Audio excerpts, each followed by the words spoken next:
ஸ்ரீகுருப்யோ நமக. சத்சங்க ஆன்மீக குழும அன்பர்கள் அனைவருக்கும் திருச்சி கணேசனின் நமஸ்காரம்.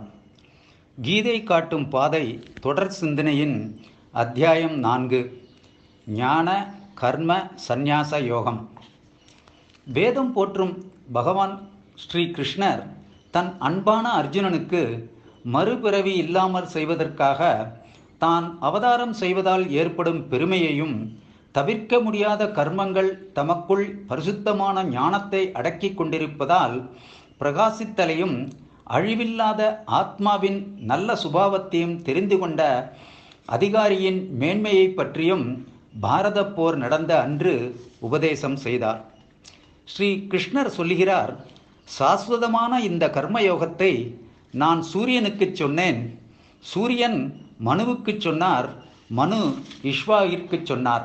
இப்படி பரம்பரையாக வந்த இந்த கர்மயோகத்தை ராஜ ரிஷிகள் அறிந்தார்கள். சத்துருக்களை தவிக்கச் செய்பவனே, அந்த யோகம் வெகு காலமாகவே மறைந்து போய்விட்டது. நீ எனக்கு பக்தன், அன்பன் என்ற காரணத்தினால் புராதனமான இந்த யோகத்தை இப்பொழுது உனக்கு சொன்னேன். இது ஓர் உயர்ந்த ரகசியம். அர்ஜுனன் சொல்கிறான், பகவானே, உன்னுடைய பிறப்பு பிந்தி ஏற்பட்டது, சூரியனுடைய பிறப்போ முந்தி ஏற்பட்டது. அப்படி இருக்க நீ சூரியனுக்கு உபதேசித்தாய் என்பதை நான் எப்படி அறிவது என்றான். கிருஷ்ணர் சொல்கிறார், அர்ஜுனா, எனக்கு எத்தனையோ ஜென்மங்கள் கழிந்து விட்டன, உனக்கும் அப்படியே. இந்த ஜென்மங்கள் அனைத்தையும் நான் அறிவேன், ஆனால் நீ அறிய மாட்டாய். நான் பிறப்பற்றவனாகவும் அழிவற்றனாகவும் சகல பூதங்களுக்கும் ஈசனாக இருந்த போதிலும் என்னுடைய மாயையினால் என்னுடைய இயற்கையை வசமாக்கிக் கொண்டு பல அவதாரங்கள் செய்கிறேன். எவ்வப்பொழுது தர்மத்திற்கு தாழ்வு ஏற்பட்டு அதர்மம் தலை தூக்குகிறதோ அவ்வப்பொழுதெல்லாம் என்னை நான் சிருஷ்டித்துக் கொள்கிறேன். சாதுக்களை காப்பதற்கும், துஷ்டர்களை அழிப்பதற்கும், தர்மத்தை நிலைநாட்டுவதற்கும் நான் ஒவ்வொரு யுகத்திலும் அவதாரம் செய்கின்றேன் என்றான் பகவான் ஸ்ரீ கிருஷ்ணர்.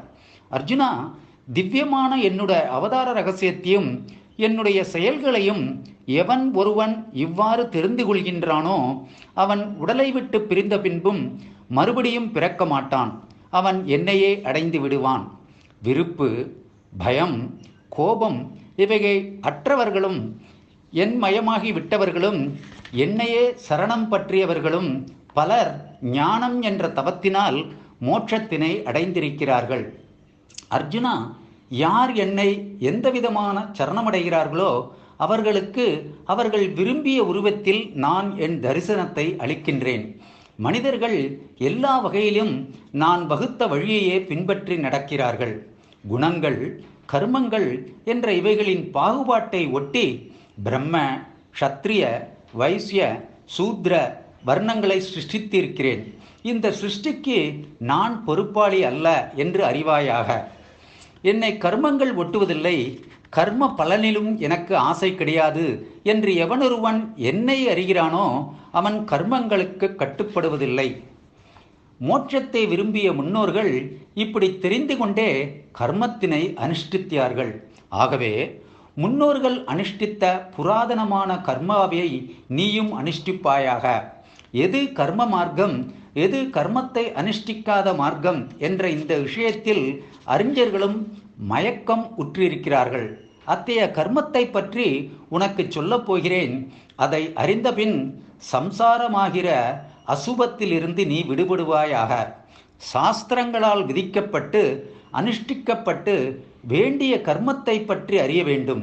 இவ்வாறு விளக்க வேண்டிய கர்மத்தை பற்றியும் அறிய வேண்டும். நீ கர்மத்தை அனுஷ்டிக்காமல் சும்மா இருப்பதென்று அதர்மத்தை பற்றியும் அறிய வேண்டும். கர்ம மார்க்கமானது மிகவும் ஆழமானது. அதை அறிவது சுலபமல்ல.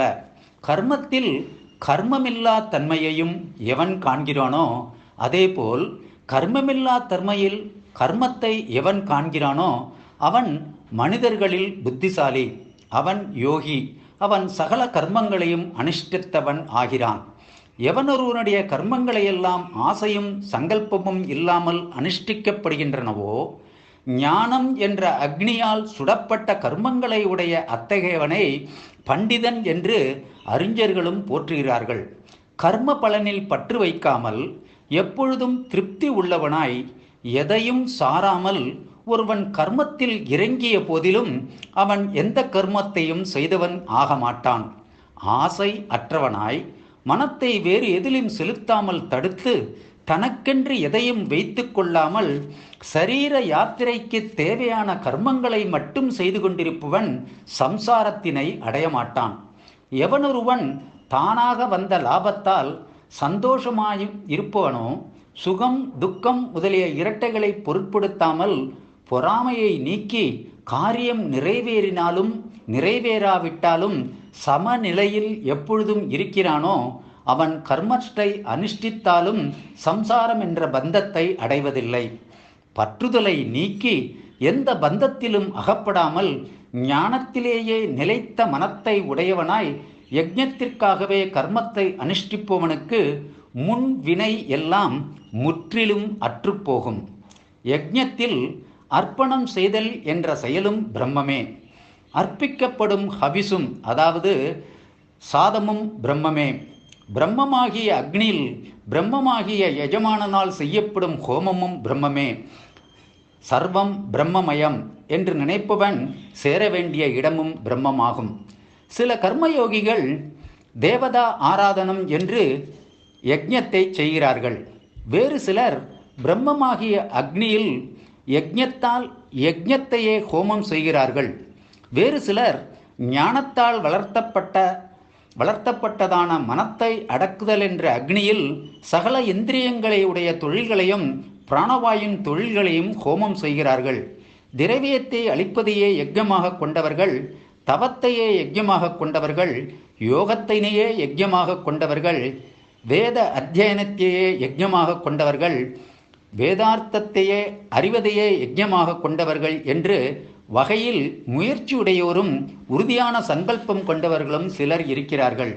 வேறு சிலர் பிராணாயாமத்தை மேற்கொண்டு ஆகார நியமம் உள்ளவர்கள் ஆகி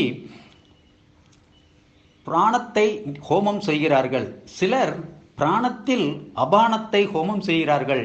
சில பிராணபானங்களின் போக்கை தடுத்து நிறுத்தி பிராணனில் பிராணனை ஹோமம் செய்கிறார்கள். இவ்வாறு எல்லாருமே யஜ்ஞத்தை அறிந்தவர்கள், யஜ்ஞத்தால் மாசு நீங்கப்பட்டவர்கள். இப்படி பலவிதமான யஜ்ஞங்கள் வேதத்தின் முன்பாகத்தில் சொல்லப்பட்டிருக்கின்றன. இந்த யஜ்ஞங்களை எல்லாம் கர்மத்தால் உண்டானவை என்று அறிவாயாக. அப்படி அறிந்தால் சம்சார பந்தத்திலிருந்து நீ விடுபடுவாய். அர்ஜுனா, பொருள்களால் செய்யப்படுவது என்ற திரவிய யஜ்ஞத்தை காட்டிலும் ஞான யஜ்ஞம் சிறந்தது. ஏனென்றால் சகல கர்மங்களும் ஞானத்தில் அடங்கியிருக்கின்றன. அந்த ஆத்ம ஞானத்தை தத்துவம் அறிந்த ஞானிகள் உனக்கு உபதேசம் செய்வார்கள். நீ அவர்களை சாஷ்டாங்கமாக நமஸ்காரம் செய்தும் அடிக்கடி கேள்விகளை கேட்டும் அவர்களுக்கு சேவைகள் செய்தும் ஆத்ம ஞானத்தை பற்றி சிறப்பாக அறிவாயாக. பாண்டவனே, அந்த ஆத்ம ஞானத்தை நீ அடைந்தாயானால் இப்படி நீ மோகம் அடைய மாட்டாய்.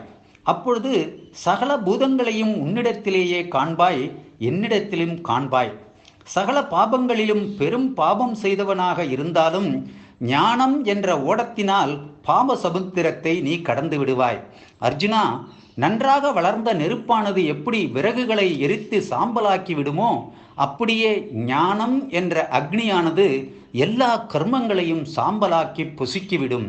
இவ்வுலகத்தில் ஞானத்தை போல் சுத்தம் செய்யக்கூடிய பொருள் எதுவும் இல்லை. கர்மயோகத்தால் திருத்தப்பட்டவன் வெகு காலத்திற்கு பின் தானாகவே அந்த ஞானத்தை அடைவான்.